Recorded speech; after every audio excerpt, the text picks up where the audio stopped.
Puis le cheikh a dit, le prophète sallallahu alayhi wa sallam a dit, il y a 3 choses dont la mention sérieuse est considérée et prise au sérieux, autant que la mention en simple plaisanterie est prise au sérieux, le mariage, le divorce et la révocation du divorce. Donc pour ces paroles-là, il dit pas ah non je voulais rigoler. Pareil, s'il dit je t'ai reprise pour rigoler, ça compte pas, ça compte une reprise. C'est la même chose que je t'ai divorcé. Pareil pour le mariage. Quelqu'un il est avec des témoins comme ça et avec ses amis et il dit pour rigoler je t'ai marié ma fille une telle, ça, il l'a mariée. Il l'a mariée, c'est fini. Lui il vient la chercher, il part. Donc ça c'est des choses sur lesquelles il faut pas rigoler. Aussi, il est recommandé, conformément à la loi, on doit annoncer le mariage, le divorce et la révocation de la répudiation.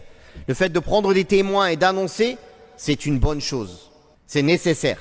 Pour le mariage, on a dit que c'était obligatoire, les 2 témoins, et recommandé de faire une annonce générale.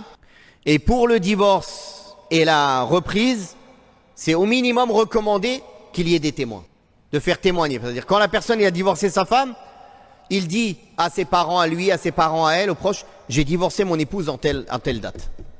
Et s'il a décidé de la reprendre, il dit, je l'ai reprise en telle date. Il fait témoigner sur cela.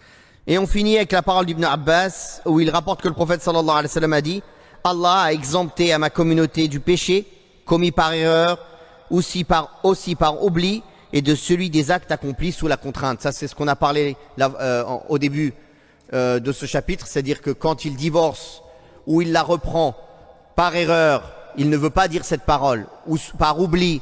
Par exemple, une femme, elle oublie que son mari lui a dit si tu sors, tu es divorcé. Elle oublie, elle sort, ça ne compte pas. Ou lui, il oublie, il dit sors, et elle sort, ça ne compte pas.